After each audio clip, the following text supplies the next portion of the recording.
Johnson. Melton. Palermo. Rowe. Bagley. Harding. Mr. President. Here.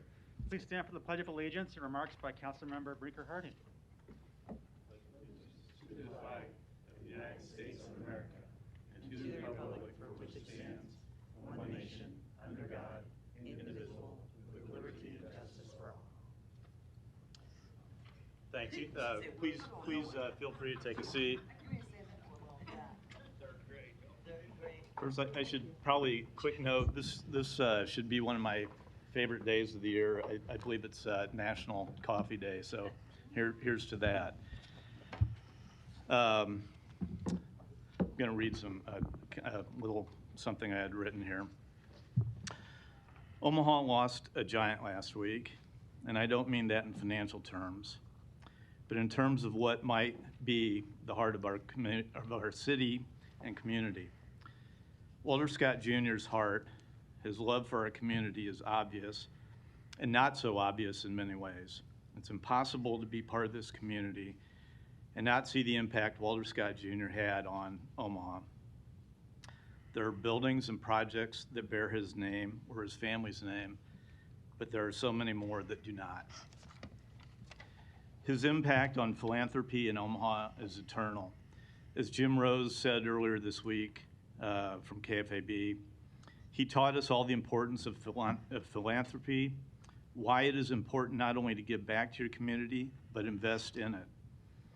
Of the numerous dollars and amount of time spent making our city and state a better place, I think one of the most important investments Walter Scott Jr. made was in our youth and education. And I'm going to quote something from an article that UNO-Omaha.edu posted. It says, "As a champion for students and the city of Omaha, for decades, there are no words that can truly express the seismic positive impact on thousands upon thousands of lives, thanks to the generosity and vision of Walter Scott Jr. Mr. Scott will truly be missed, but his legacy will be enjoyed, cherished, and appreciated by all who live or visit Omaha, Nebraska for years to come." Thank you. An affidavit of publication is on file for the pre-council and city council meeting, and a current copy of the Open Meeting Act is posted in a white binder on the east wall of the legislative chambers. Good afternoon and welcome to the Omaha City Council. We appreciate you being here and look forward to your testimony on our many items today. I would encourage you to turn your cell phones off or at least turn them to buzz, please.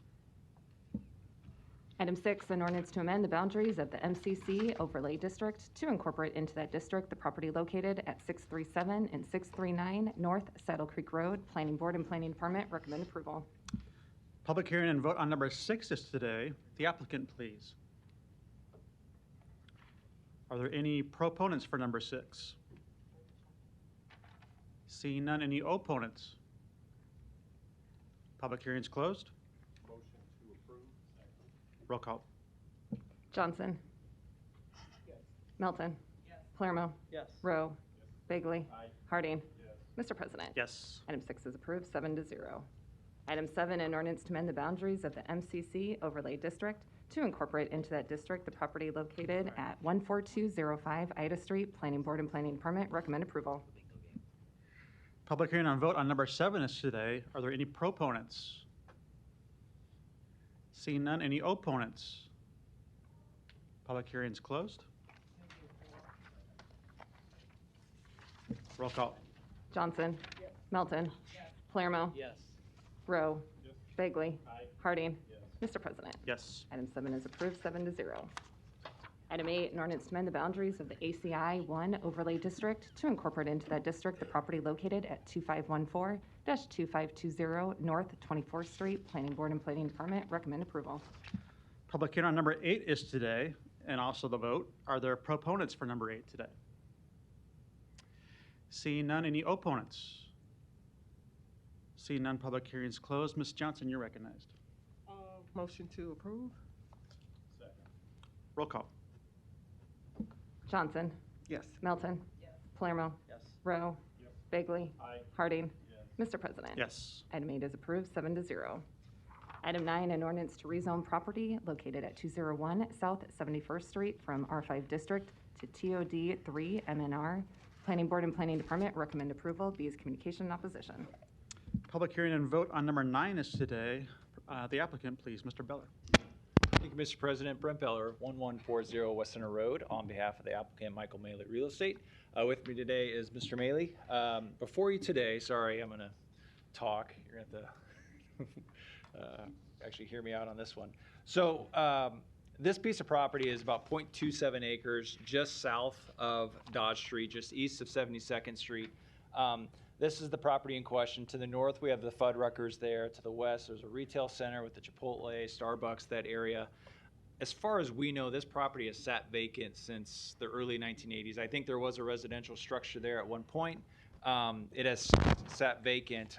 It was listed for sale for a number of years. Mr. Maley picked that up about a year or two ago and has finally been waiting for the right opportunity to develop it, build something.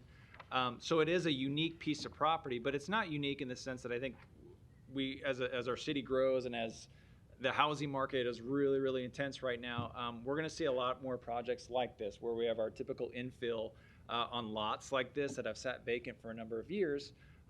And the way our city grows and develops and the way we take advantage of the various the zoning ordinances that our planning department is helping us pass, we get more infill. And so I think we'll see more projects like the one we're seeing today, which is why I like being a part of these projects, because I think they're great for our city. They're great for urban infill. They're great for density, which is everything our master plan here in the city of Omaha calls for. So with that said, we are actually proposing 4 townhome units on this piece of property. There's been a couple different reiterations of this site plan. This is the newest. This is the one that we actually met with city staff last week and got a lot of feedback. We presented a plan. Actually, I should start with this one. This is the plan that we initially shared with the residents back in July and August before we went to planning board. But as you can see, there's 4 townhome units. We'll have access off of 71st Street. To the north will be the front entryways of all these units. Douglas Street, this is the Fuddruckers and Taco Bell right there. It's important to be mindful of, the fact that you do have commercial uses going on to the west and the north, but to the west is a very vibrant, very as we kind of learned and appreciated, a neighborhood association that really likes their neighborhood. And so it's great to be a part of that. We think this is a great blend where we're keeping housing. We're not trying to do anything that's too noxious to the residential uses that are taking place there now. So what's being proposed, as I said, is 4 townhome units. We want to take advantage of the TOD zoning, which is what the master plan calls for here. And I'll get to it in a minute why TOD is a really great, useful tool for this particular project as far as the various site regulators, height, setbacks, that sort of thing. The one thing that we are mindful of is both the height of this project. So as total height, there'll be 4 levels. The ground floor is a garage and kind of an entryway. Your living area on the floor 2, 3 bedrooms on the 3rd floor, and then the top floor is not a living space, but it's a deck open space where folks, when you have townhomes, they don't have a yard. So as these townhomes and these urban infill developments come online, you got to give them some sort of amenity, and we'll do that on the 4th floor. It's important to note, and when I show you your renderings, I'll show you, those decks actually face north, so towards the Crossroads development, not to the neighbors. As much as they don't want to see us, we don't necessarily want our residents seeing them. So that was all mindful. So like I said, 3 bedroom, 3 bath, about 2,600 square feet in each unit. Probably under 1,200, 1,400 of garage and deck space. I did, and sorry, Craig, I'm going to steal a couple of your photos here. I think it's also important because one of the biggest messages that we had with the neighbors were the neighbors that immediately are adjacent to this property, and that's these large trees that are here. We are no different than anybody else that wants to do development, that wants to live down in central Omaha, the urban areas, which is we like trees. If I understand if you're in West Omaha and the trees are new, that sort of thing, but here, when you have trees that have been here for a long time, we want to make and take every opportunity to preserve them, to keep them. It is our plan, it is our intent, it is our desire to not touch the mature trees. We want them there. They are actually an amenity for our project as well as amenity for the neighbors that exist there today. So this is actually looking east. There's another photo looking east. This is looking to the south. I think it's also important to note that a lot of these smaller trees, these scrub trees, those do get cleaned out. As we work with the urban design team here at the city, we will work on landscaping to make sure that all the new landscaping that will kind of intermix with the mature trees will look in a first-class manner, and obviously will comply with all the TOD and urban design guidelines as well. So there's another photo looking west. So with that, I'll get to the schematics of what we're actually going to build. So Mr. Maley has, these will be more of a higher end townhome units. These will be brick facades with the wood inlays. And so this photo is actually looking to the north. So these are the front doors. Don't pay too much attention to these front entranceways because they don't show the porches, which via TOD we have to have a porch and an entry vestibule. I think I'm getting that right. But this is actually looking to the south. And as you can see, these are those fourth floor decks that I was making reference to earlier. Here's a photo looking towards the, again, this is looking to the southeast. These are the decks up there again. I'm sorry, can you go back? Because I couldn't see the top of that. Do you have the top part of that picture? Right, oh, I'm sorry. Yeah. Oh, yeah, I'm not doing good at zooming. Thanks. Now we're in business. Okay.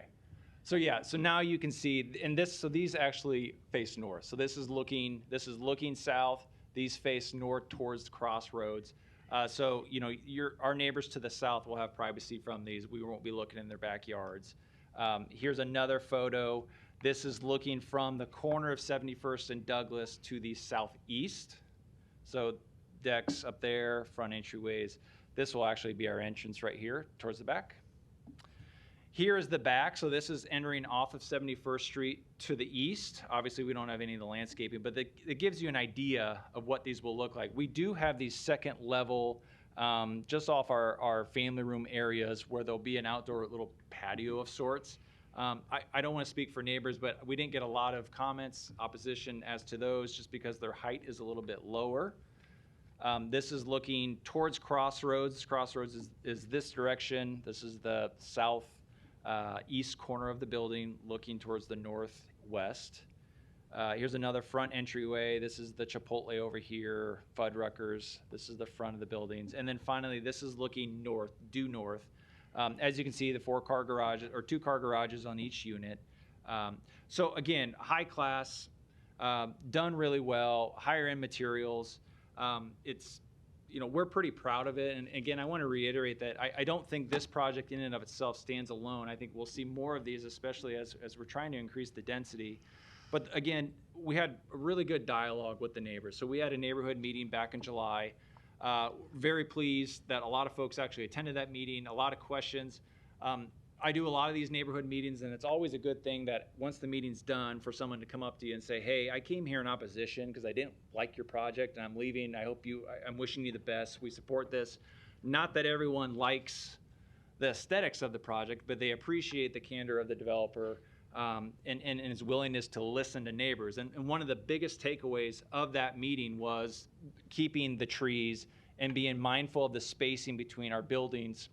On the east side, where we have a neighbor right here and we have another neighbor right here, being mindful of having some sort of distance between there, keeping the trees, and then just being a good neighbor, listening to concerns. And so we had the neighborhood meeting. We had another meeting on site with residents, and then numerous phone calls, texts, emails, that sort of thing. So this is how development should be done as far as communication goes. I think we've done a pretty good job of keeping those lines of communication open.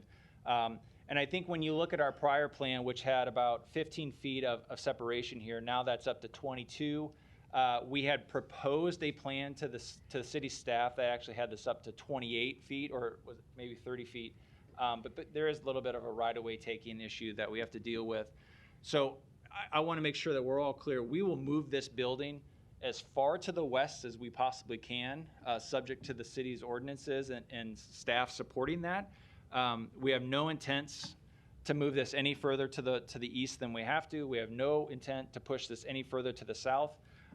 We want to be good neighbors. I understand that we're here before you for a rezoning, so this site plan can change. But I want to be on record saying that my client has no desire to move this any further to the east than we have to. No desire to move this any further to the west. Again, I'll reiterate, we do not want to cut down any more trees. We want to keep those. Those are enhancements to our project. So with that, pretty cool project, taking advantage of the TOD zoning. We're here for any questions, and of course, we appreciate your consideration.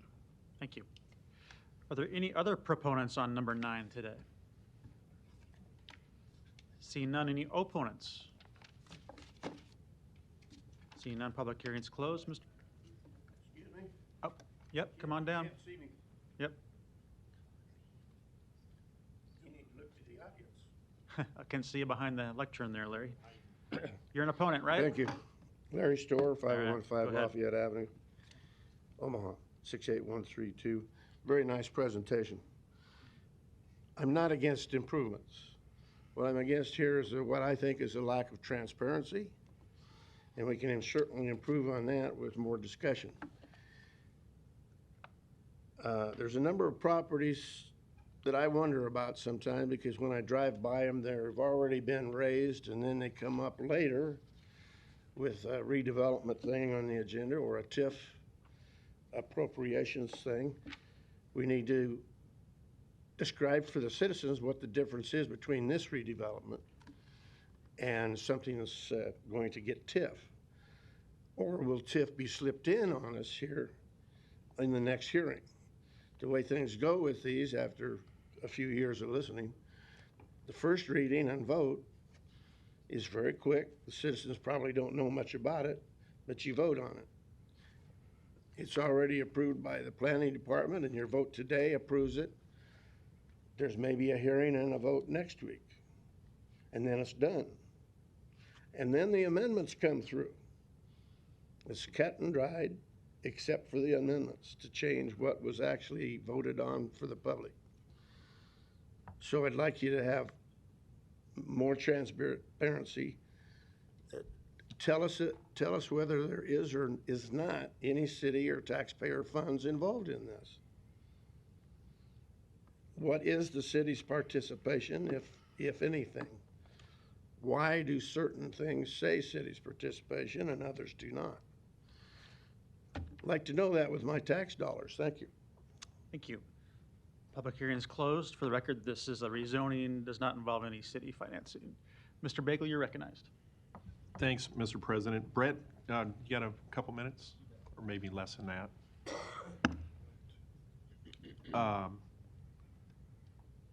So I got a letter from one of the neighbors, and I appreciate the outreach. It sounds like you did, because if you didn't, I'd be getting a lot more contacts from people in that neighborhood. So you had mentioned specifically one of the neighbors had emailed in opposition, was asking, and you were going through a lot of those pictures. Specifically, what trees were you planning on? The constituent told me that the developer and the attorney said they're not going to be removing the existing trees. Yeah. So can you go back to kind of show me, looking like if I'm leaving Scooters to the north there, what picture that I'm looking at, just so my bearings are clear on that, that You bet. you're not going to remove? You bet. Brent Beller, 1140 West Center Road. So, good question, because I think, to be clear, it's all these larger mature trees that are actually of a species. Some of these scrag trees that are down below, these won't remain. Like volunteer trees? Volunteer Yeah, trees. gotcha. I think, and I don't want to speak too much for the neighborhood, but I think they understand that it's the larger, I mean, these are really, they're pretty trees. So it's those that we want to keep, and this is looking to the south.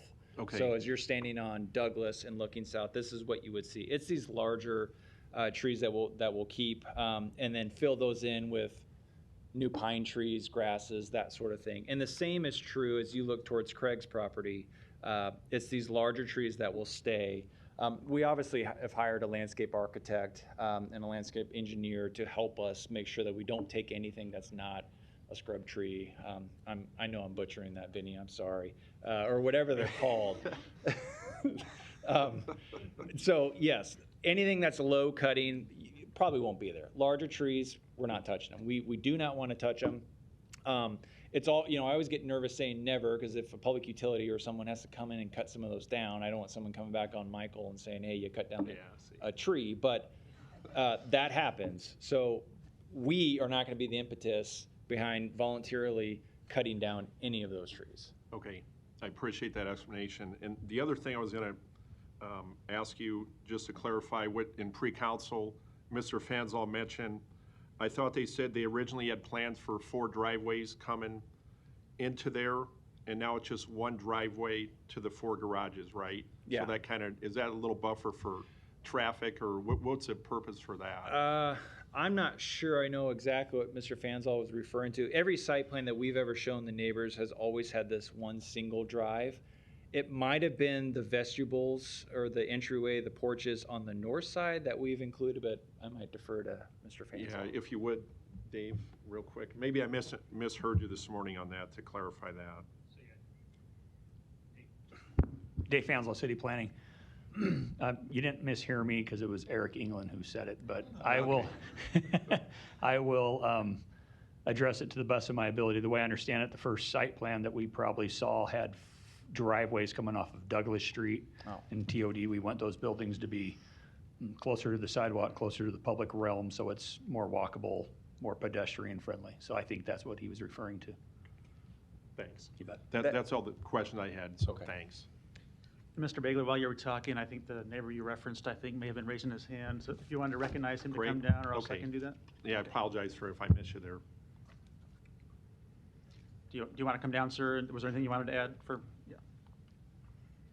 My apologies, I couldn't get up. You closed it before I could even stand up. Sure, no problem. Come on down. Just turn. The one, just in case, the one up that shows the, no, the one that shows the properties. We're probably okay. No, The one highlighting in black marker. yeah, Yeah. that one there, just in case. There you go. Okay. And just your name and address for the record. Craig Rotterman, 202 South 70th Avenue. I am the one that wrote the letter. I'm the neighbor directly to the east, so that would be this property right there. This is Alice standing with me here. She lives at this property right here next to me on the corner. As it stands, the development seems to have changed a lot since it was initially presented. The very first plan left a lot of room for doubt as to whether those trees were going to be kept. And the green screen I mentioned in the letter. It's been a good communication with the developer that's been ongoing, and we're currently optimistic about the way things look, but we don't know what the end plan will be. Depending on what it looks like in the end, it could be devastating. If it's as good as it looks like it could be, we're all on board. We're optimistic that it could actually work out well. I've been there 21 years, Alice. Forever. Okay, forever. I believe it's been vacant since the tornado of '75. But as it stands, we would like to see something happen there. But we really don't know what we're going to get once this approval is given. So we wanted to raise the concerns because I do intend to live out my life in this particular residence. And if something required shifting the development in a way that it affected me, of course, I am concerned. So that's why I wrote the letter. Basically, I just want to make sure that the working relationship we have with the developer continues, and that we're able to actually reach a happy conclusion as far as this property is concerned. And not knowing what happens beyond today, that's why I wanted to speak up. Thank you.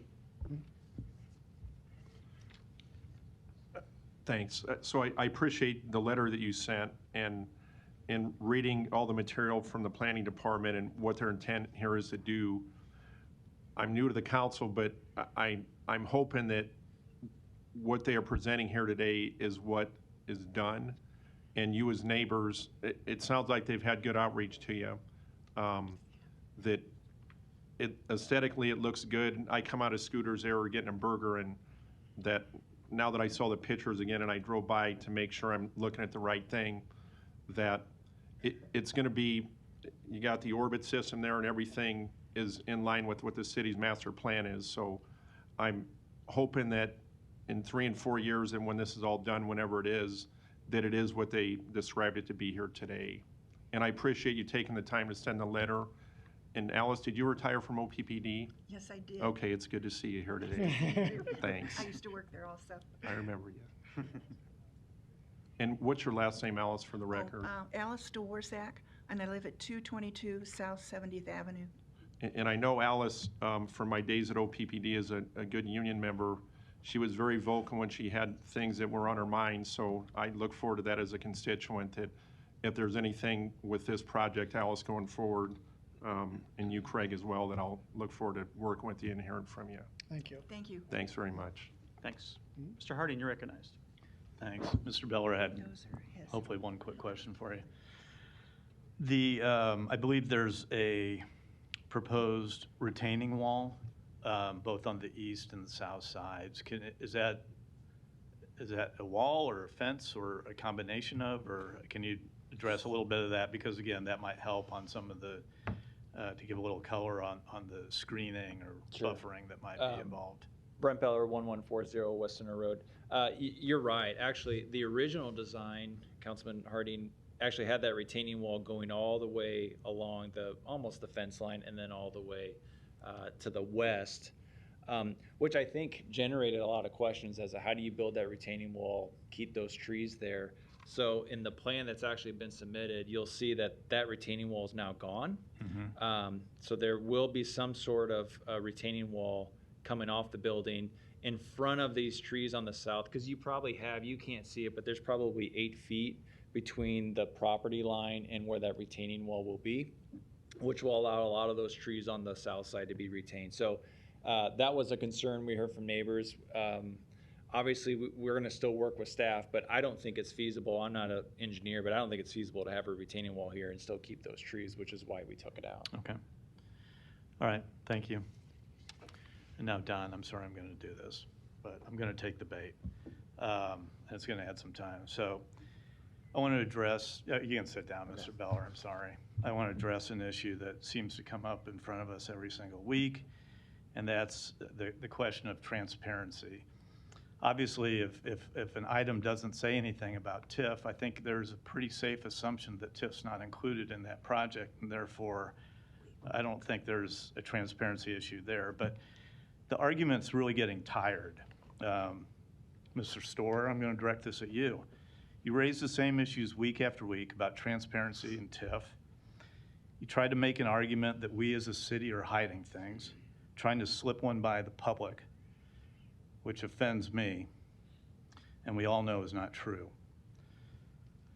Again, this issue's had multiple opportunities for public input. The developers had a number of neighborhood meetings for those that are directly affected by the development that will occur in their neighborhood. And there's a public hearing and a vote at the planning board. And I'd like to know, and I looked through the record, did you raise any of these issues then? No. So please rethink your theatrical appearances before this body going forward. Thank you. No further lights. Is there a motion? Make a motion to approve. Roll call. Johnson. Melton. Palermo. Rowe. Bagley. Harding. Mr. President. Yes. Item 9 is approved, 7-0. Item 10, an ordinance to rezone property located at 2604-2608 North 33rd Street from R5 35 District to R5 District. Planning Board and Planning Permit recommend approval. Public hearing and vote on number 10 is today. Any proponents? Seeing none, any opponents? Public hearing's closed. Roll call. Johnson. Melton. Palermo. Rowe. Bagley. Harding. Mr. President. Yes. Item 10 is approved, 7-0. Item 11, an ordinance to rezone property located at 6334, 6348, and 6352 North 31st Avenue from R435 District to R4 District. Planning Board and Planning Department recommend approval. Public hearing and vote on number 11 is today. Any proponents? See none. Any opponents? Public hearing is closed. Roll call. Johnson. No. Melton. Yes. Palermo. Yes. Rowe. Bagley. Aye. Harding. Mr. President. Yes. Motion's approved, 6-1. Items 12 and 13 can be considered together for property located northwest of 16th and Charles Street. Planning Board and Planning Department recommend approval. Item 12, an ordinance to rezone this property from R7 District and GI District to R7 District. Item 13, an ordinance to approve a PUD overlay district in an R7 district. Public hearing and vote on items 12 and 13 are today. The applicant, please. Darren Smith, Arch Icon Development, 509 Walker, Woodbine, Iowa, 51579. I'm just here to answer any questions you might have about either of these issues. Thank you. Any other proponents here in the audience? I believe we do have a proponent by Zoom, Mr. Detlefs. Anything you wanted to add at this point? Hi, Joe Detlefs with Thompson, Dreesen, and Dorner, 10836 Old Mill Road, here to answer any questions. Thank you. Any other proponents? Seeing none, any opponents? Public hearing's closed. Roll call. Johnson. Yes. Melton. Yes. Palermo. Yes. Rowe. Yes. Bagley. Aye. Harding. Mr. President. Yes. Motion passed 7-0. Item 14, a resolution to approve a special use permit to allow small group living in the R435 district located at 6337 North 33rd Street. Planning Board and Planning Department recommend approval. B is communication and opposition. Public hearing and vote on number 14 is today. Proponents, please.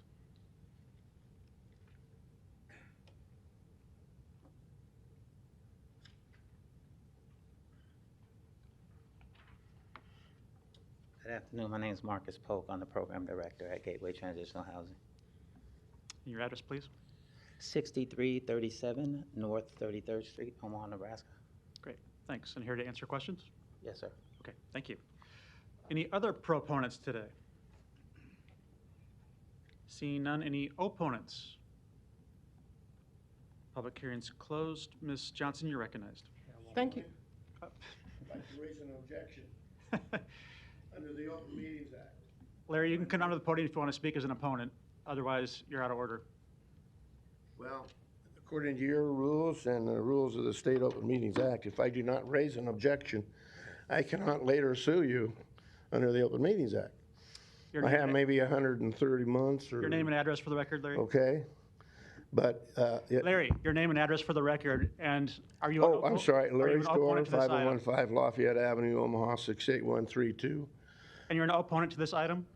I'm sorry? You're an opponent to this group living application? I am an opponent to what happened here a few minutes ago. That's not what we're talking about right now. Okay, well, you can kick me out, but I too am offended, Mr. Harding. And I think that the Attorney General of the state of Nebraska needs to enforce the open meetings rules, the act. These rules are not reasonable. Come on down, guys. You are not supposed to back and forth with us, but you have the goal to do it as I'm walking out away from the microphone, but not to my face. Thank you. Yeah. Any opponents to item number 14? The public hearing is closed. Ms. Johnson, you were recognized. All right, thank you, Mr. President. Item number 14 is for the special use permit of the small group home located at 6337 North 33rd Street. Just wanted to, did you have something you needed to say? No, Oh, okay. Just wanted to point out that I would like to go ahead and move to approve that with a special condition that there are some violations that I observed today, that they would be included in the motion so that the code violation, the code enforcer would come out and take an inspection and come up with a date in terms of when these items could be completed. And upon that recommendation, that would be when we would expect that those code violations to be complete. Again, I move to approve with the condition that the codes be brought up to speed based upon the code inspector determination of a timetable to have the items repaired. Thank you. Mr. Kuzi, I'm getting there. That's my job. Mr. Kuzi, what would the appropriate motion be in this case? So obviously, I'm supportive of what Ms. Johnson's trying to do. I think we all are, in terms of making sure this property is up to our code conditions in the city. And there's a question as to whether it is, and a request has been made to check on that by Ms. Johnson, and obviously she wants to see that occur, as we all do, to make sure this is a safe environment for everybody. I'm not sure, though, that can be a condition of the approval here, so I'm asking for your clarification as to whether that can be a condition of the approval, or if that should just be a request that's happening at the same time. Matt Kuzi, City of Omaha Law Department, that's not a proper condition to make onto the permit. As was discussed this morning, this is a two-track thing. The permit is separate from the violations that were this morning brought to the planning department's attention that they're looking into. You can't tie one to the other, so it's an improper, I guess, request or amendment or condition to place on the permit. Thank you. I will go ahead and remove the motion. So there's a motion to approve with a second, but obviously that code enforcement complaint is continuing and will be pursued by the planning department, correct, Mr. Fanslow? Dave Fanslow, City Planning. We've already, based on the testimony or the ask at pre-council this morning, we've already entered that into our system. Thank you. And I might just ask the applicant to come up for a minute too, in case I think you're probably following that conversation, but the concern would be if the property itself isn't currently in compliance with our code conditions or our property condition expectations in the city. And so the request has been made for an inspector to come out and make that judgment. I assume that if there are any concerns, you'll be cooperative with that, those findings and get those rectified, right? Yes, sir, we will. Okay, thank you. There's a motion and a second. No further lights.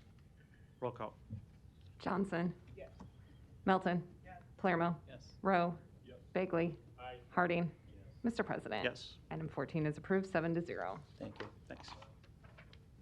Item 15, to consider a Class C liquor license application for Bull Moose located at 3548 Center Street. Public hearing and vote on number 15 is today. We have the applicant by Zoom.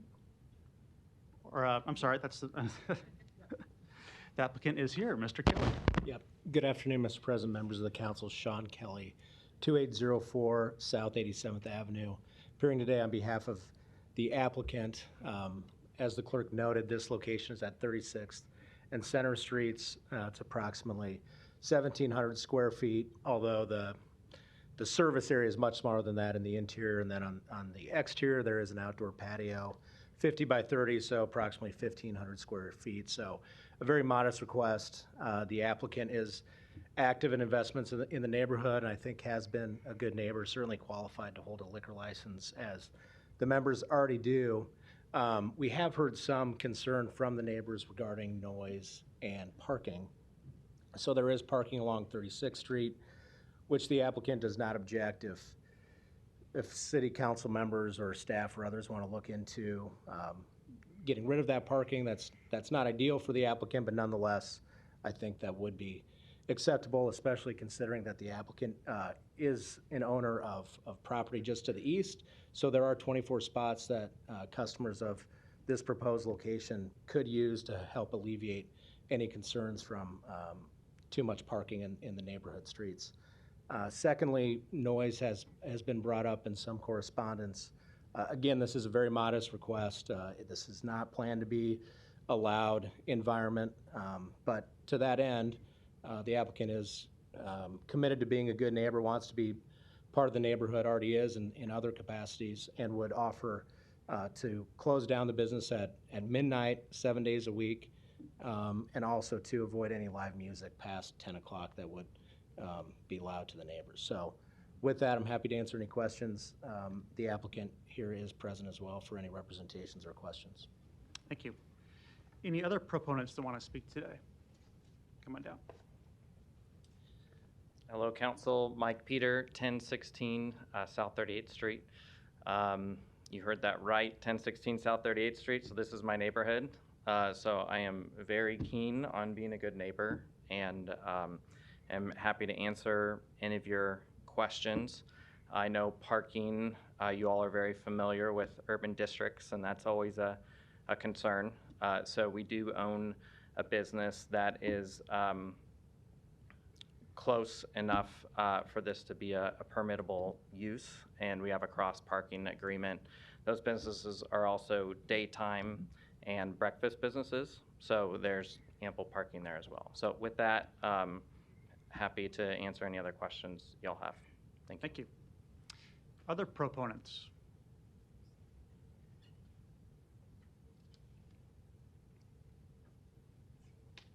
Hi, I'm John Fox. I live at 3543 Walnut Street, so I am behind the proposed business and 2 houses to the east.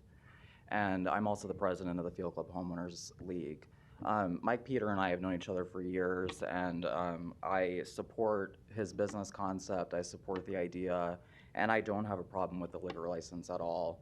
Our neighbors do have concerns regarding parking along 36th Street, which I've been in contact with Danny Begley about, and also about noise. I did hold a meeting for immediate neighbors at my house with Mike and his partner Melanie, where they went over some business plans and concepts with us, and we really appreciated it. It was great. And Mike and I talk regularly, so I feel comfortable letting him know if there are any problems that are going on at the business. I do just want to address 3548 or 3551 Walnut, which is 2 of my neighbors who are very concerned with parking along 36th Street. They only have 1 driveway, they have 1 garage, and the parking for this bar will affect them and their daily life. So I think they've sent in letters to the councilman and to me, and there are a couple other neighbors that feel the same, but I don't object to the liquor license, and I hope that the business is successful. Thank you. Any other proponents today?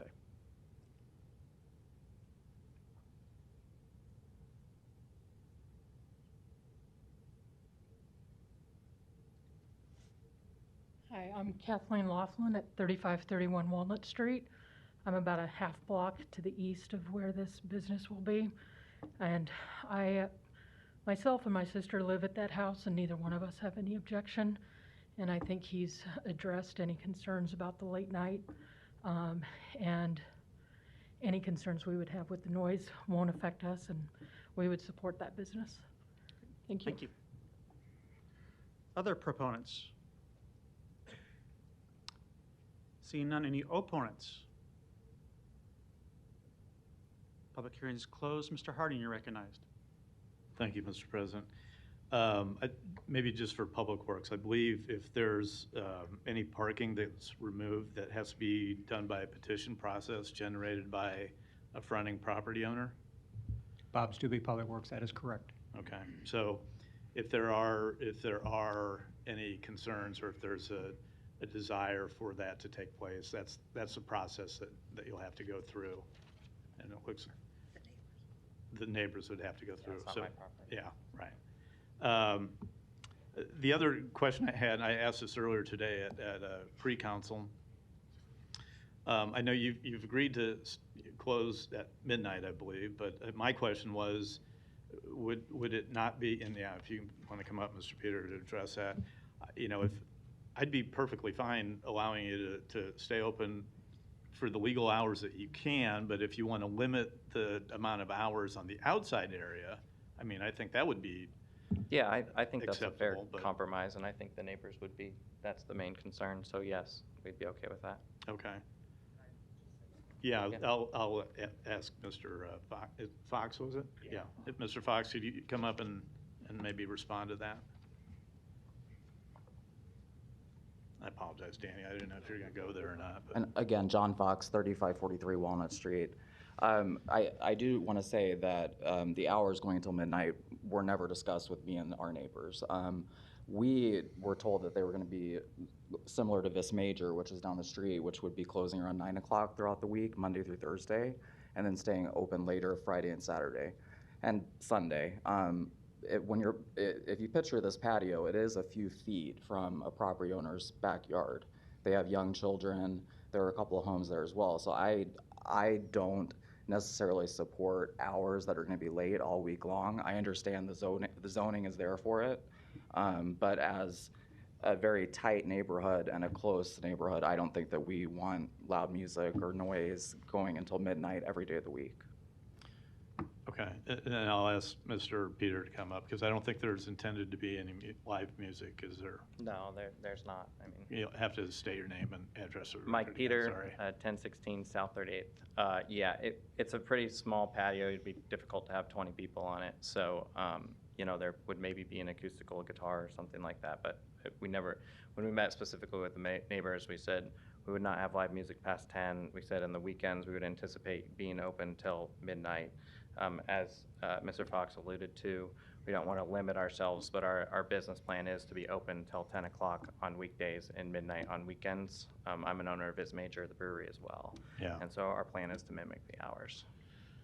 And I apologize, I don't remember if there's an operating statement in the application. I'm trying to find that real quickly. If anyone from Sean? Yeah, Kelly? Yeah. Sean Kelly, 2804 South 87th Avenue. In an operating statement put forward to the City Council and Liquor Commission, we always state till 2 a.m. We didn't restrict it as applied. I'll end my questions now, because I'll let Mr. Bagley take over, and I might ask something later on, but thanks. Mr. Baker, you're recognized. Thanks, and Brinker, I appreciate your experience on this, and in law this morning with Vinny and Amy as well, and Pete and everyone. So in talking, as I met with John and Jeff and some of the neighbors there on Sunday, and we walked that neighborhood and the alley and their concerns with the parking and the noise and the hours. So Mike, you had said that that patio looks like an awesome setup once it's going to be done. Your intent is to have music stop out there at 10 o'clock at night, is that correct? So the intent would be live music specific past 10 o'clock. Being open till midnight on the weekends, we would be subject to the same city noise ordinances, and my understanding after 10 o'clock is it's basically at conversation level, so we wouldn't be able to play music beyond a reasonable sound anyways. So I guess my objective would be to I think Mr. Harding's proposal was very reasonable. It's hard sometimes. You have an hour of closing and bar turnover and all that stuff. So for closing our doors, it's just easier to wrap up even at 12:30 or whatever. And so that's what I would prefer. So specific to the music, though, if you got a John Denver guy out there with his acoustic guitar, which I'm looking forward to listening to, by the way, once you get open. Yeah, we would have no live music past 10 Okay, it would be 10 o'clock, so I understand that. And then hey, I like John Denver. So your intent to have the bar during the weekends open till midnight? Yes. Okay, and I know in talking to John and the neighbors there that, as he mentioned, you're a neighbor in Field Club, you're a business owner, you're cognizant of the concerns that people have about the parking. And if there's noise issues, I'm confident, I'm not going to speak for John, but you have... That's my cell phone number, so... You got each other to read my mind. So I have John's number and he has mine, and I'll look forward to meeting with you when I come up when you open.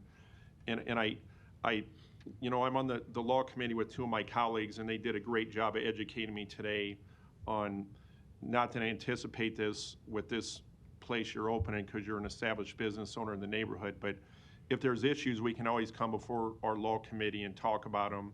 Sure. And I really like the fact that John has great skin in the game in this neighborhood. He's passionate about it, and you as a business owner already there, I'm very confident that with speed dial with the two of you, and also I'll be in that if there's issues. I don't anticipate it, but I like the fact that you're committed to working with the neighbors, and if you know, there's noise issues there with Katie and Phil where they live, then we can deal with those. But if it's 10 o'clock, I think that's reasonable. And as in respect to the parking, as I talked to John this morning, that's kind of a separate issue that when we're done, I'll maybe ask Mr. Stubbe a couple questions on that when we're done with you. So I don't have any further comment. Thank you.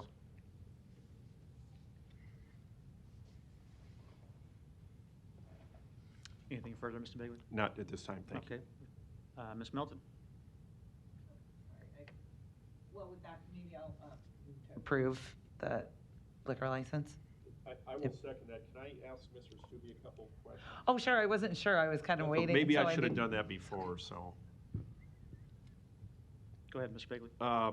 So the parking on 36th Street, as my colleague, Mr. Harding, mentioned, it would have to be done by a petition if they wanted to get that blocked off from Walnut to Center Street. Is that correct on the east side there?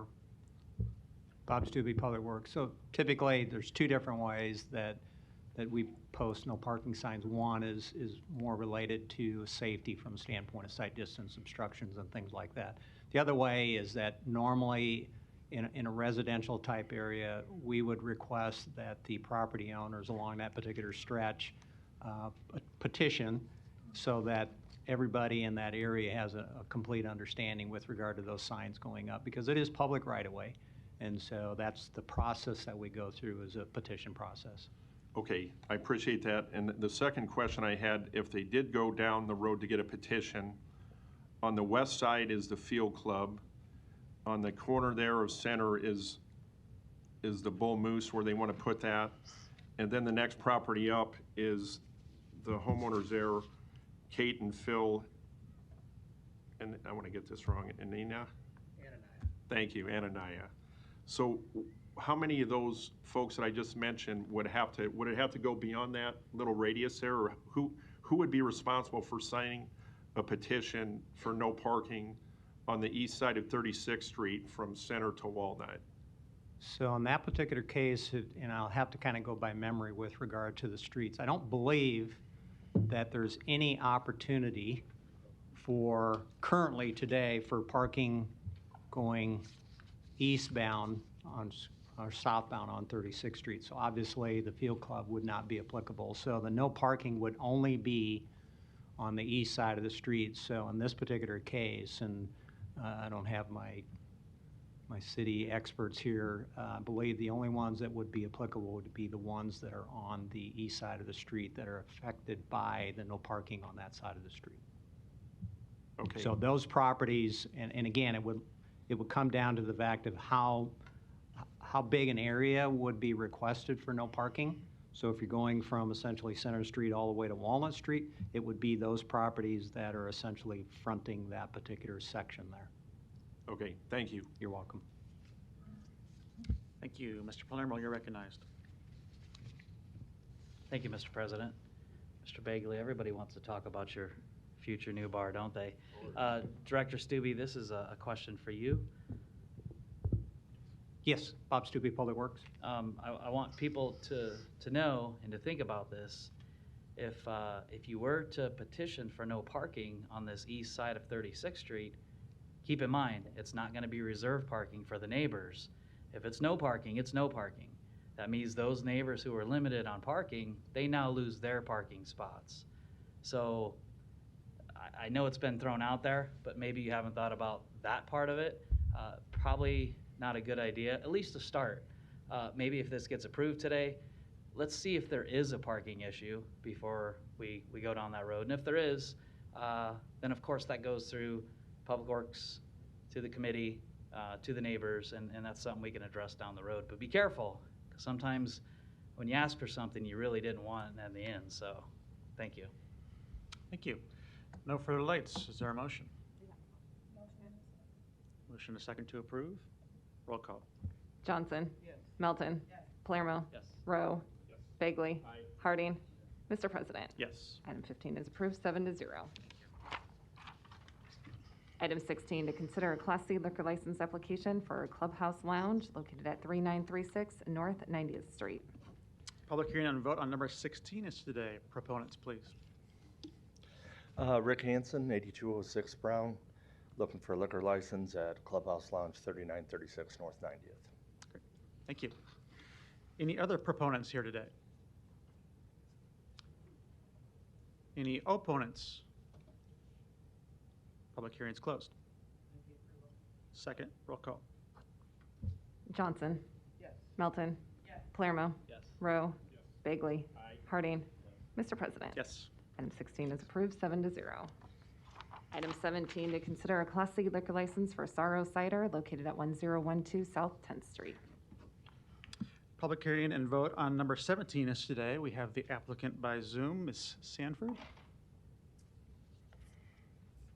Hello. Okay. I don't know if you can see me on video. My name is Tracy Sanford. I'm representing Sorrow Cider. I'm located 2829 South 24th Street, Lincoln, Nebraska, 68502. Great. Thank you. Here to answer questions? Yes. All right. Any other proponents today? Seeing none, any opponents? Public hearing is closed. Motion to accept. Roll call. Johnson. Yes. Melton. Yes. Palermo. Yes. Rowe. Bagley. Harding. Mr. President. Yes. Item 17 is approved, 7-0. Thank you. Item 18, to consider reconstruction and trade name changes for Bucks LLC for the locations as listed on the agenda.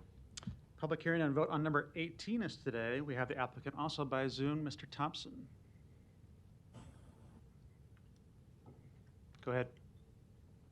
Joe Thompson, representing Casey's and Bucky's. Here for any questions. 5844 Briggs Street, 68106. Great, thank you. Any other proponents today?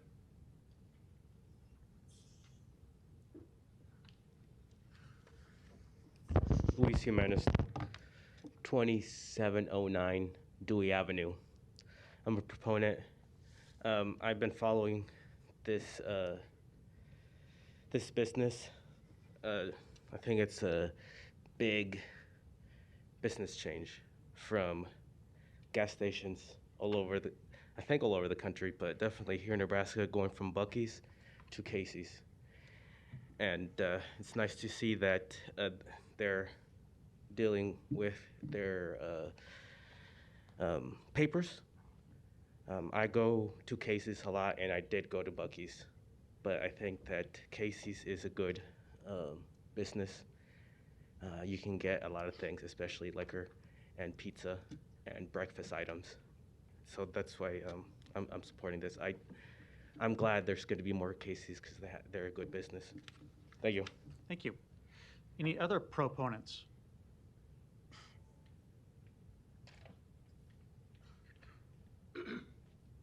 Good afternoon, Mark Brannon, 6915 Evans Street. I wasn't going to speak on this item, but he reminded me how good Casey's Pizza is, and that's all I wanted to say. I appreciate that. You have some fans here today. Any other proponents today? Seeing none, any opponents? Anyone who doesn't like pizza? Public hearing is closed. Ms. Johnson, you're recognized. Motion to approve. Motion and a second. Ms. Melton, you're recognized. Well, I just want to say, they talked about breakfast items and pizza this morning in the elevator. I saw an employee carrying up 2 big boxes of Casey's pizza. I think they make breakfast pizza, so you can combine it. All I know is I kind of wanted to follow her on up, but I was late for a committee meeting. So anyway, with that, I'll second it. That's right. Thanks. Roll call. Johnson. Yes. Melton. Yes. Palermo. Yes. Rowe. Bagley. Harding. Yes. Mr. President. Yes. Item 18 is approved, 7-0. Consent agenda. Any member of the City Council may cause any item placed on the consent agenda to be removed. Items removed from the consent agenda shall be taken up by the City Council immediately following the consent agenda in the order in which they were removed, unless otherwise provided by the City Council Rules of Order. The public hearings on agenda items number 19 through 23 were held on September 21st. Roll call. Johnson. Melton. Palermo. Rowe. Bagley. Harding. Mr. President. Yes. Motion passed 7-0. We've had a request to remove 2 items from the consent agenda today, items number 26 and 35. So first, we'll take the public hearings on agenda items number 24 and 25, 27 through 34, and 36 through 44.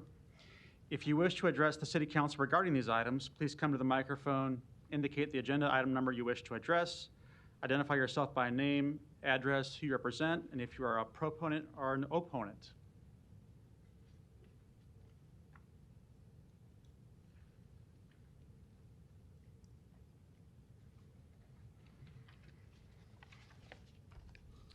Good afternoon. My name is Mark Brannon, Brannen, 6915 Evans Street. I'm here to speak as a proponent for agenda item number 44. This is a resolution to pay the Douglas County Treasurer $388,682.57 for the cost of the general election on May 11th of this year, combined with the $606,580.67 for the cost of the primary election, which this body approved back in July. We come to a total of $995,263.24 to have the Douglas County Election Commission conduct elections for the City of Omaha this election cycle. Again, I am in support of paying this hefty bill. What I want to remind the council members is that there is no logical reason for Omaha to continue to host standalone elections that cost the taxpayers extra money, especially considering that voter turnout is historically lower in these elections. In short, with the current model, we are paying more but getting less. Mr. Harding, as the chairperson for the 2013 Charter Convention, I'm sure you will remember that one of your group's recommendations was to change the election of mayor and city council members to coincide with state elections in non-presidential years. Unfortunately, the city council at that time, which Mr. Festerson, you were a member of, decided not to take up the issue and send it to a vote of the people. The Charter Convention is set to meet within the next 2 years, and I strongly encourage this body to work together to identify priorities and gain consensus on solutions that will move Omaha forward. Undoubtedly, each of you can realize the obvious benefits of moving city elections to coincide with statewide elections.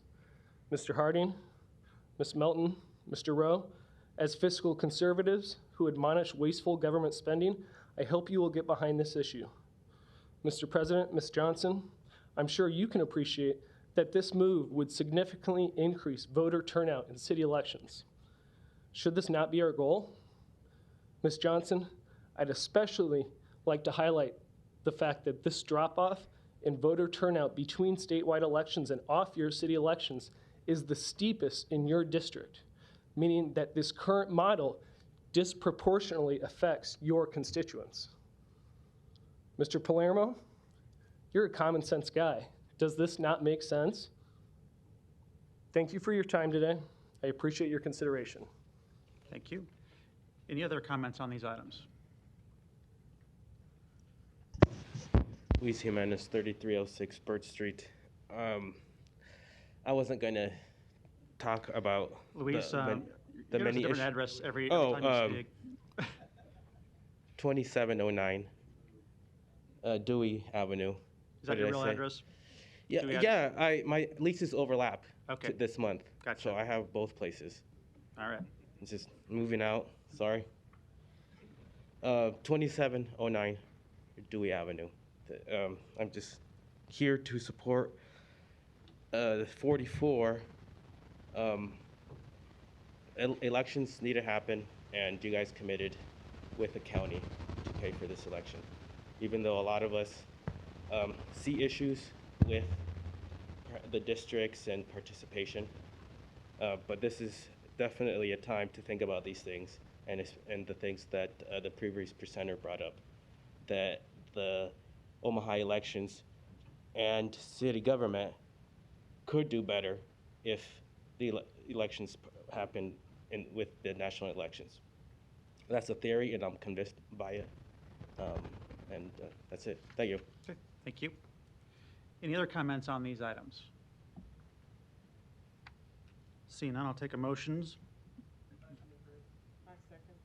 And this is 24, 25, 27 through 34, and the 36 through 44. Roll call. Johnson. Melton. Palermo. Rowe. Bagley. Harding. Mr. President. Yes. Motion passed 7-0. Item 26, resolution to approve the professional services agreement with Olson Inc.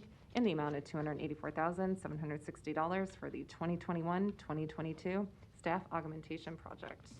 Public hearing on vote on number 26 is today. Are there any proponents? Seeing none, any opponents? Public hearing is closed. Mr. Palermo, you're recognized. Thank you, Mr. President. And just a comment about this agenda item. It's not a new agenda item. It's one we've seen quite regularly over the past year, maybe longer, and probably even before that. But this one in particular has to do with the street preservation bond work that all the voters in the district overwhelmingly approved. I believe it was 72% for the vote, maybe 63% for the mill levy. And if you ask me where I'm going, I'm going to tell you with this. This is for future work for an engineering firm that ultimately, there's two parts to this. When we replace panels, say in this particular case, there's a provider part and there's a city part.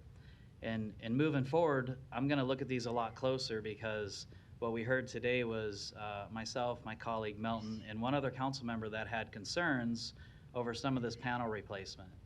And I'm not pointing fingers, especially not at this company, but this company or whatever company decides to put in a bid to oversee the preservation bond work has to make sure that work is being done properly for all the citizens of Omaha.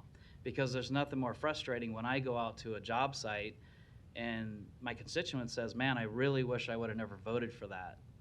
And you see the quality of work and you kind of agree with them. And that's not how it should be. We know roads aren't going to last forever, and we put a lot of money into the roads that we're already behind on now. This is why we have the bond. So the parts of this is the provider's part, and I'm going to read to you a description of what their part requires moving forward. And every time I see one of these engineering firms that bid on this preservation work, and I'm not trying to scare them away, and I certainly don't want anybody to say, oh my gosh, Vinny, we're already shorthanded and we can't find people to work anyway, and maybe they won't bid. Trust me, they will, because I sit on numerous committees where we have one bid. In this particular bid, we had 8. So I promise you, people like to do this work. And some of it's maybe because of the pay rate they're being paid. And I don't know the exact jobs they do as they have them classified, but I know the top one's $150 an hour. The next one's $99 an hour. The next one's $55 an hour. So you ask yourself, why wouldn't the city of Omaha hire these engineers in-house and do this work themselves? Because I don't know our city engineers, although very deserving, get paid $55 an hour. I'm sure they don't, but they should. And I know Director Stubbe, I'm sure HR would tell me, well, Vinny, we just can't find them no matter what. No, we could find them. If we're paying what other people pay, we could find them, and then we wouldn't have to hire outside firms. This is the same thing I've been talking about for years, where we hire a contractor to come out and watch our snow removal services and pay them for the work when we could just have a foreman come out of their office, hop in a pickup and go make sure the routes are done. This is the same sort of thing. So when we see these professional service agreements come before us, and it has to do with roads that are important, roads that every single one of us here, each and every election cycle, number one, as a constituent complaint, I'm going to ask about it. But I am going to find this part, and I'm going to read to you exactly what the duties of the provider are.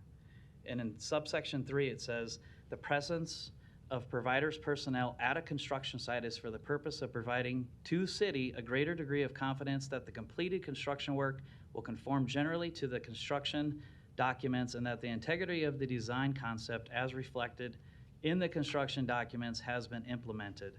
I'm going to stop there. And for those that I lost, let me break it down in really simple terms.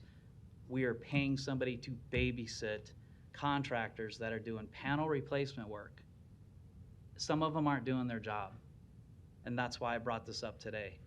We have constituents that have proof and pictures, and we've heard from them that the quality of work is subpar. So you ask yourself, well, that's the contractor's fault. Well, maybe it is. And maybe we need to ask the contractor why they're not doing what we require them. But here's the bigger question. Why not hire city employees that care just as much about their street and their city than a company that's not doing what they're designed to do, which is an overpaid babysitter? And I apologize, I'm not talking about this company directly. I'm not even going to mention their name. But there was 8 bidders. People want to do this job. And it goes back to what the rate they're getting paid. So as we see these pop up more and more, I want to see these people that are applying for these. I want to see them at the mic so I can ask them the questions of, what does your personnel do on the site? What does this tech do? What does this lead person do? Are they taking pictures? Are they checking the sub base? What happens? Who does the cut? Who does the crack sealing?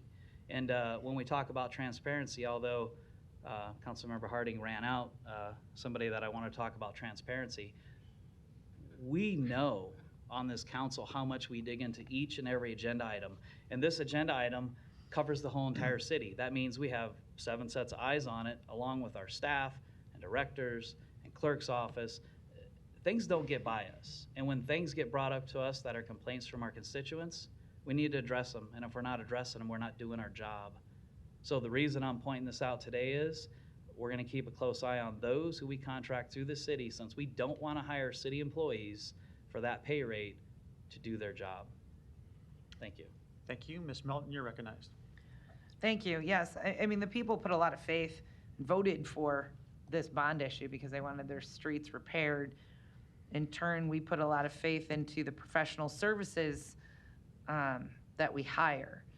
So this one is Olson, and I just want to let all of them know, including Olson, we are paying you to do a job. We're paying you to make sure that the roads that the taxpayers are paying for are being done to spec, that they're being done, and I don't know all the engineering terms, but that the amount of concrete that used, the type of concrete, the wet cuts are done on time, the sealants are put in place on time, and I think Mr. Stubbe understands what I'm talking about. There's probably a lot more to it that I don't know the terms, but you know, our public works people rely on them to make sure it's getting done, and I know Mr. Stubbe and his people want it to get done. So my only issue is that I've also had constituents who are knowledgeable, who are, you know, retired engineers, who know what they're talking about, who don't believe that some of the projects are being done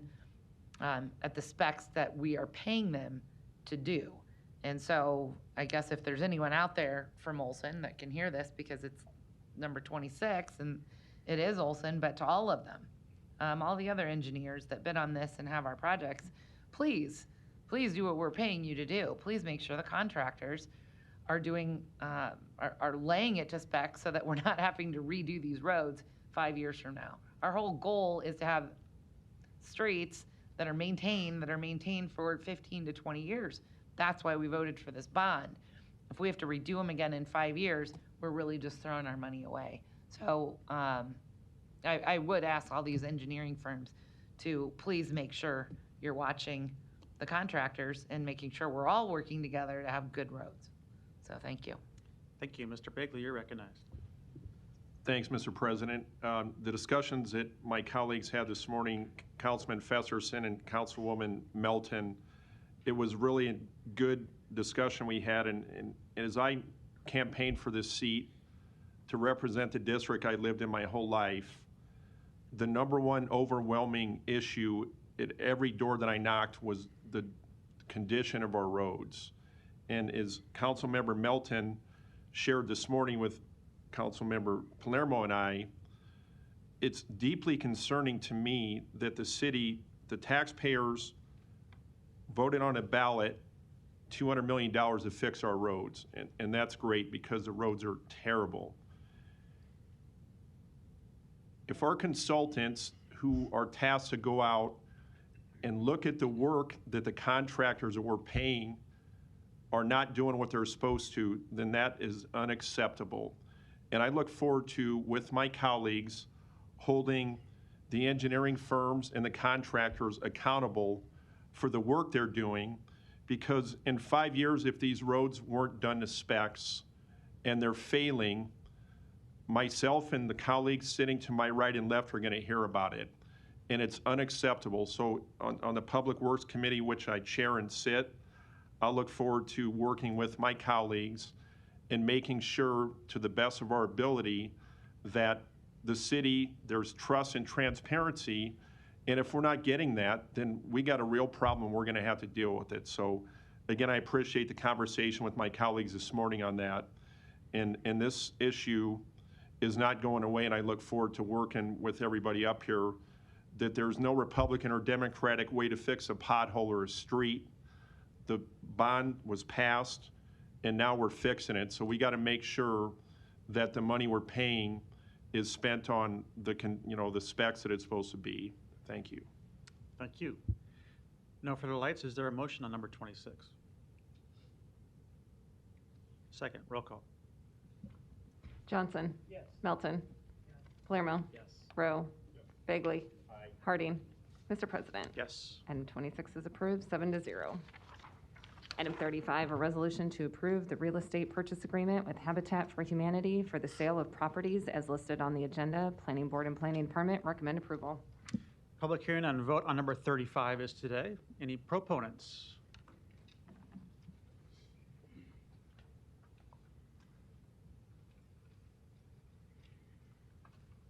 Good afternoon. Ed Teal, Habitat for Humanity, 1701 North 24th Street. There's quite a number of properties here. I'm not going to go through each one. And we would like to be able to purchase these from the city to help us with future home building. And here to answer questions? I'm here to answer questions. Okay, great. Thank you. Any other proponents today?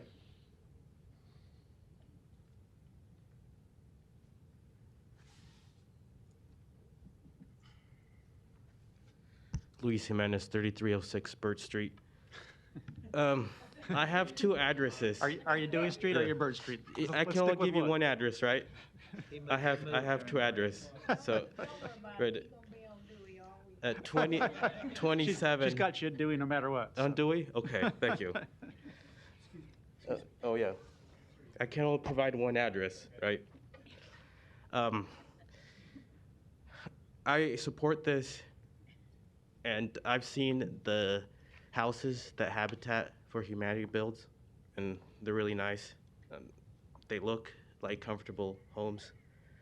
But I do want to point out that this purchase is like $1. And it looks weird on paper, but I think that this is something that the city can do to incentivize development. I've in the past seen this setup where the city's selling the properties for $1, and I think that's some creative financing. And you guys need to do stuff like that. As you know, that the city's redevelopment tools are provided by the state, but I think that you as a legislative body can come up with ideas that incentivize development that goes with what the community wants. Because you have to be careful to, I think, develop for the community that you have and not for the community that you want. Because then you can run into a lot of issues with that. Thank you. Thank you. Any other proponents on number 35? Seeing none, any opponents?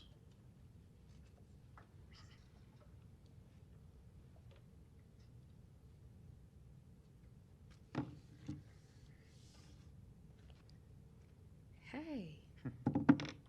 Jaquela Yarbrough, one of his houses. No, I'm just playing. 6621, this is my real address. 6621 North 107 Plaza, Omaha, 68122. So to be really brief, first off, I'm a business owner, and social activist in our community. But I like to say above all things, I'm a mom. And I was raised with very, very, I would say, decent principles that I think our society has abandoned as a whole. Not you guys, but definitely, I don't know what happened to the last generation. Working the schools, working the community, it's a little tougher these days. So, but my grandfather, when I used to wash the dishes, he would, if I missed a step, he would take them all down and he would make me wash them all over again. I said, why? He said, if you do it right the first time, then you don't have to redo it. I do believe in really rebuilding our community because it is needed. We do have some just downright destitute places. I grew up here. I was abused here. I sold drugs here, turned my life around here, became a pastor here, contributed to my community, mentor, built a tech startup, Compete Technology, so buy drones from me. Built a nonprofit in 2018, specifically to uplift race equity work in child welfare and juvenile justice. So I'm really, really passionate about serving the community that has taken care of me.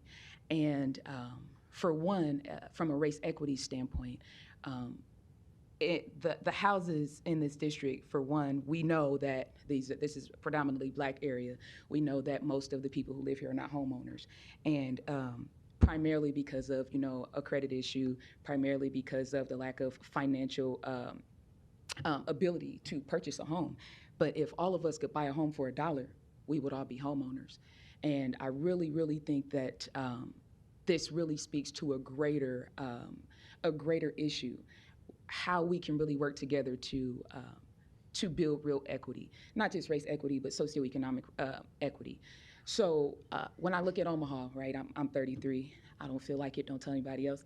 I have a 13-year-old. I have a 3-year-old. I have a 4-year-old. And I envision, will our children, will our grandchildren, what Omaha will they inherit, right?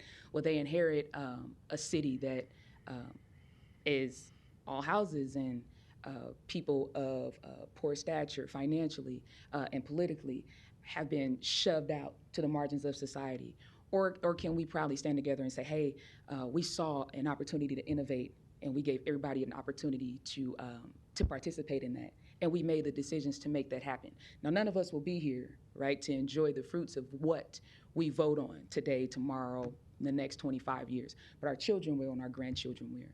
And unfortunately, depending on what color they are, depending on how much money they make, depending on what their pedigree is and the social structure, their outcomes are going to just look very different. And that's a very real concern for me, and I know as well for you guys.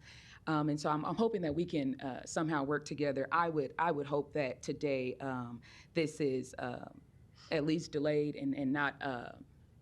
I think it's time for us to just give a really big think. As an entrepreneur, I have Compete Technologies was started to form pipeline programs for students of color to do what I did, to come out of the hood. I like to say I'm first generation crack. Mom was crackhead, dad was smackhead. Smack is heroin. And it destroyed a whole generation of people. We started over with nothing. We had nothing. So we are generation one, top student loans, poverty. I can't count the number of times I've been homeless and been blessed to be able to start over. And that's a great thing about America. But unfortunately, for a lot of people who don't necessarily have the network that I have, who don't necessarily have the intellect, that's just not a reality. So how do we build a more equitable Omaha is my question to the council today. How can we make sure that we're making decisions in alignment with our true values? Because all of us, we might sit on different political lines, but at the end of the day, we want a better gross domestic product for Omaha overall, right? And so the sale of these properties would be, I think is a mistake. I think we need to take a big think and look at what other countries, even if we look at World Economic Forum numbers, how they specifically made a strategic action plan to focus on building people who are on the dregs of society, right? We know this is a rundown area. I grew up down here. I ride down the street every day. I work in this area. I advocate for the people who live in these areas. But I know for one, if they were offered these properties for $1, none of these properties would be for sale. For two, what could we do here? Are we building adequate housing that is going to last?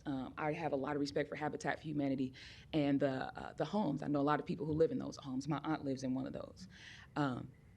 However, are we building homes? What's our end game?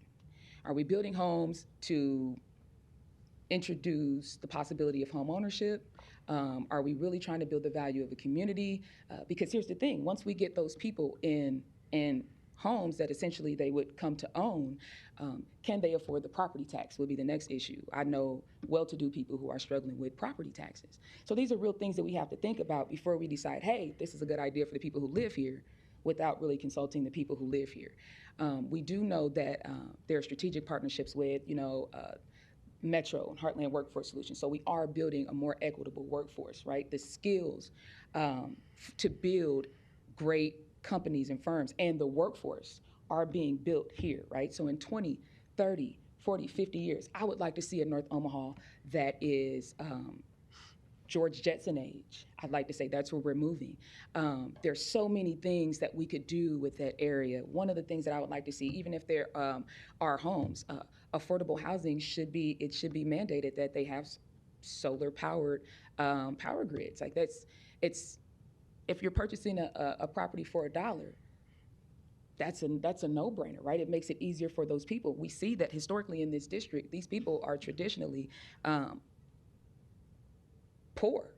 And so they struggle with paying their bills on time, making sure that they're efficiently using energy. They struggle with, having power outages, which we see, for one, is unfortunately, poverty is punished. And so if you can't keep your lights on because you don't necessarily have a job or you can't take sick time off, especially during a pandemic, we're seeing it at an all-time high, even though there are resources out here that it's just not enough. But I think a plan like this is very doable. I think it's something that we delay, that we think about, and we really look at I would like to say, Omaha 2.0. What do we want it to look like? How can we build a smart city? I'm a commercial drone pilot and a data scientist, and 15 years ago, I was a drug dealer. This can happen. This really can happen. This really is a real thing. But I think if we start giving away properties now, like my grandfather said, if we do it right the first time, in 20 years, we don't have to demolish new homes and make way for that innovative structure that we should have thought about maybe 20 years ago, 50 years ago. Does anyone have any questions for me? Thank you. We'll see about that when we finish the public hearing. Gotcha. Thank you. Thanks for your testimony. Thank you. Any other opponents today? Seeing none, public hearing is closed. Ms. Johnson, you're recognized. Hi, Tracy McPherson and, I'm sorry, your name, sir? Ed Teal. Ed, could you guys both come up? Thank you. Just wanted to make a few comments. Habitat for Humanity of Omaha was founded in 1984. They are a grassroots organization that builds and renovates houses, forges community partnerships, and breaks down barriers. And they're also located on North 24th Street. I have personally witnessed their efforts to help with neighborhood cleanups.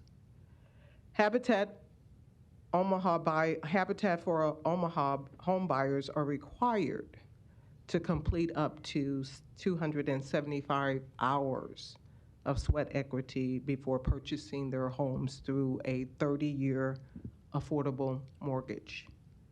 Since 1984, Habitat of Omaha has partnered with more than 2,149 families and individuals. They have impacted the lives of more than 200 families in the Omaha metro area. Today, I spoke with Ms. McPherson, and she assured me that the goals and objectives of the community are of the utmost importance to their organization. Thank you. And then Tequila and, I was just saying thank you. You guys can go ahead and have a seat, please. Thank you. Tequila and what's his name? Luis. If you guys could come up to the mic, please. I'm just addressing you guys' concerns, and as I did with Habitat for Humanity. I'm very appreciative of you guys coming up to the mic and also coming today and speaking about this opportunity for others to have the opportunity to have a home in North Omaha. And your conversation was point on.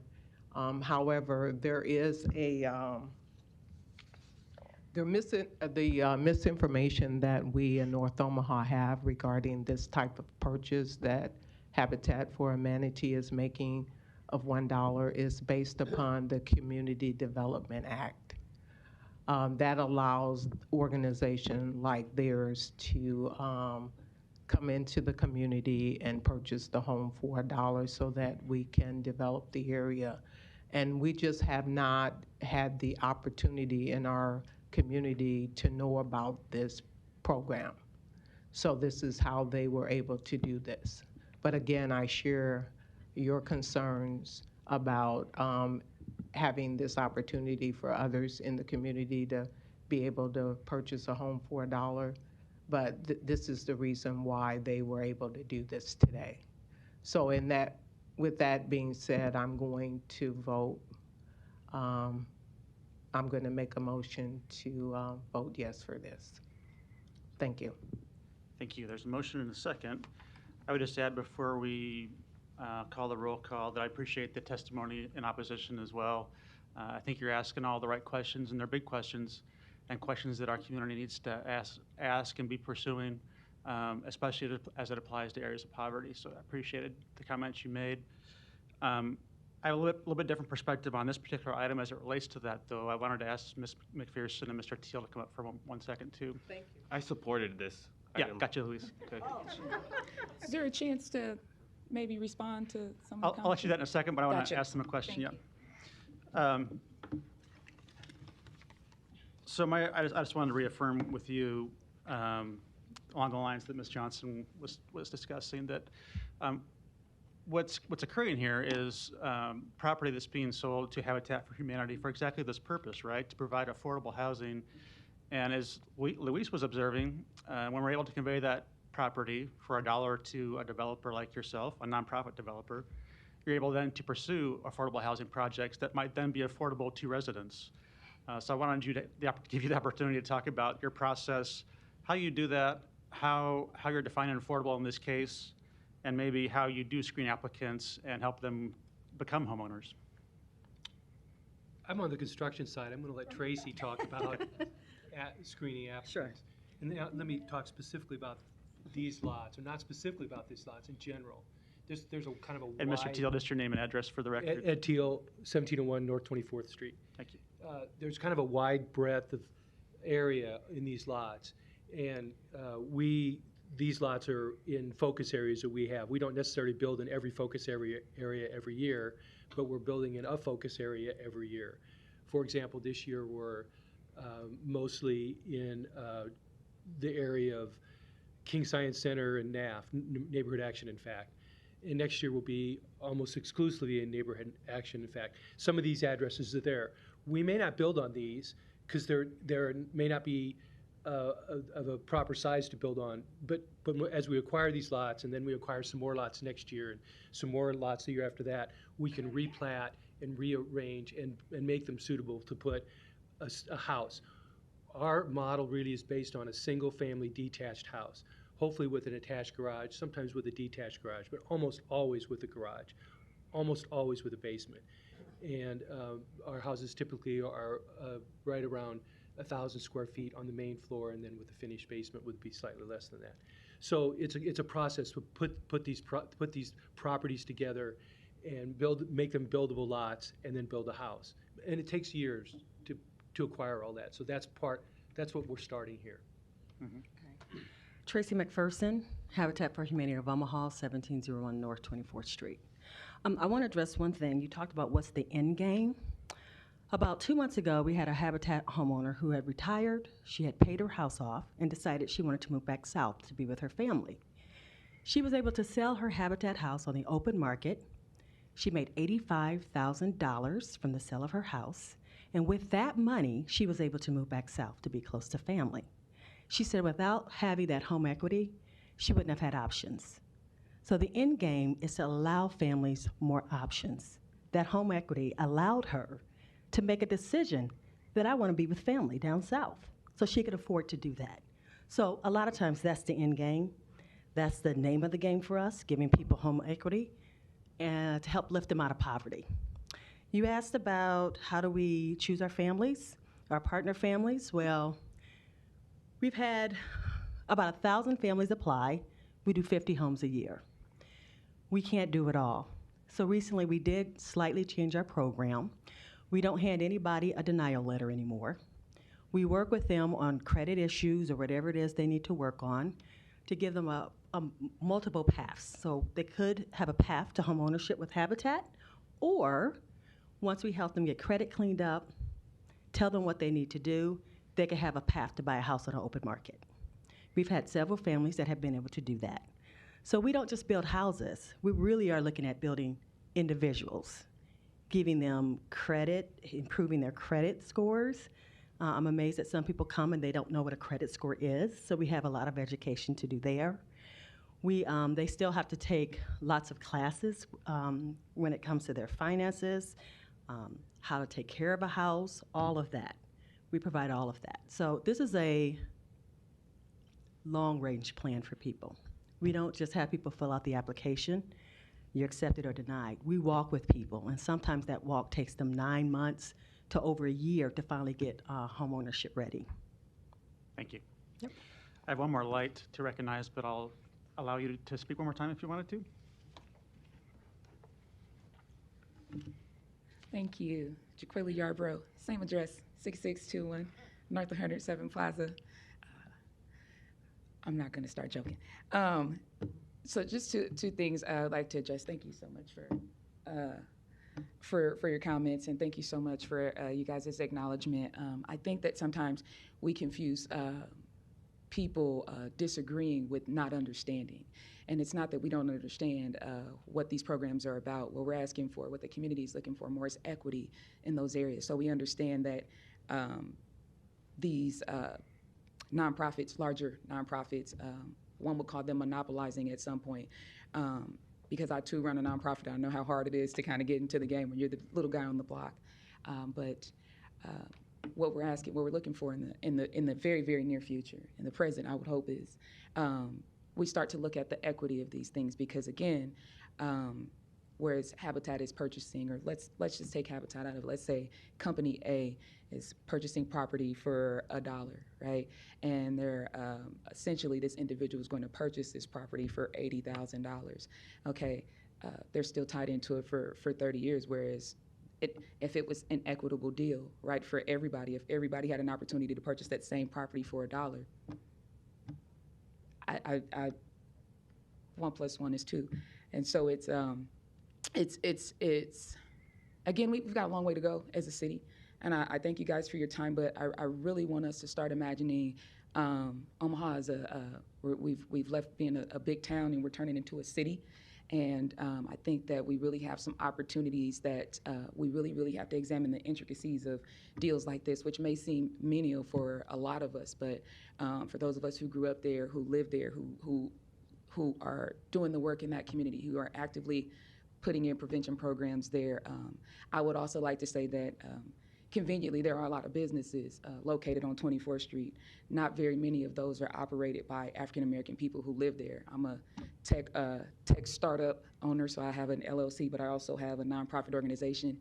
I've worked with companies I've worked with local organizations like OEDC, and they do not have many properties available that would suit our needs, and we actually are serving our community. So while our office is located outside of our community, 100% of our services are in the community. So again, those are the things we need to look at when we talk about equity. Is are we really being equitable? I know this is, who am I? I'm just now coming in here, and I'm one person, but there are a million me's running around, and somebody's got to give them a chance.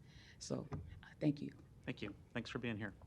Councilmember Rowe, you're recognized. Sure. Thanks, Mr. President. I just wanted to go on record as being a big supporter of Habitat.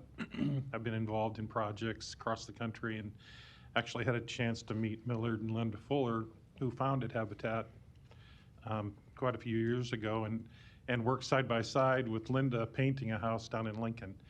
And what I appreciate about Habitat is the opportunity to build wealth, to build equity, but the holistic approach that they take in offering classes and training and helping new homeowners understand exactly what it means to pay property taxes, what it means to pay utility bills, and budget for those kinds of expenses is something that lifts our whole community. And so I appreciate the work that they're doing.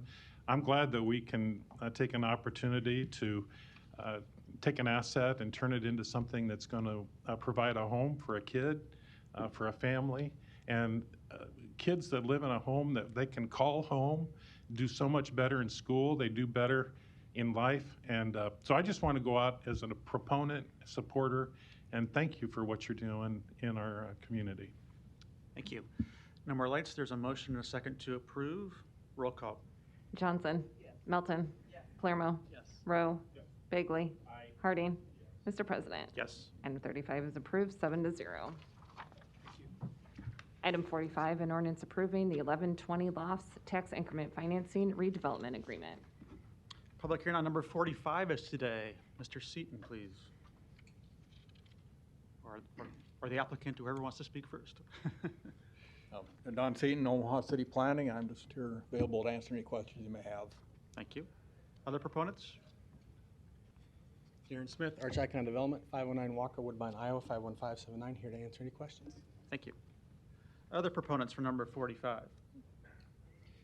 Seeing none, any opponents? Public hearing is closed. Oh, that's next week. Item 46, an ordinance to approve an amendment to a redevelopment agreement with the University of Nebraska for the Center Aloft and Baxter Arena Tax Increment Financing Redevelopment Project. Public hearing on number 46 is today. Proponents, please. Seeing none, any opponents?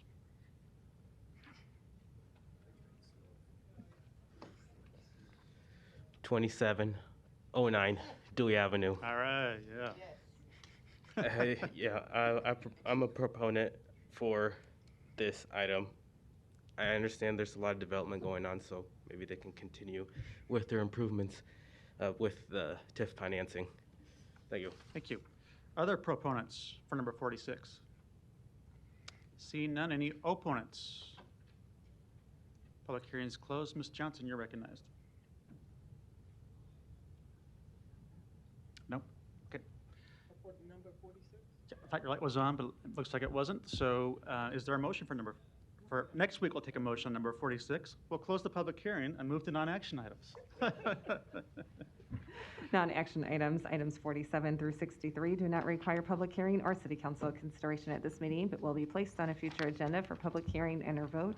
The reason for non-action is noted after the item on the agenda, as well as the date the item is expected to appear on an agenda for consideration. Second, roll call. Johnson. Yes. Melton. Palermo. Rowe. Bagley. Harding. Mr. President. Yes. Motion passed 7-0. Meeting is adjourned at 3:42.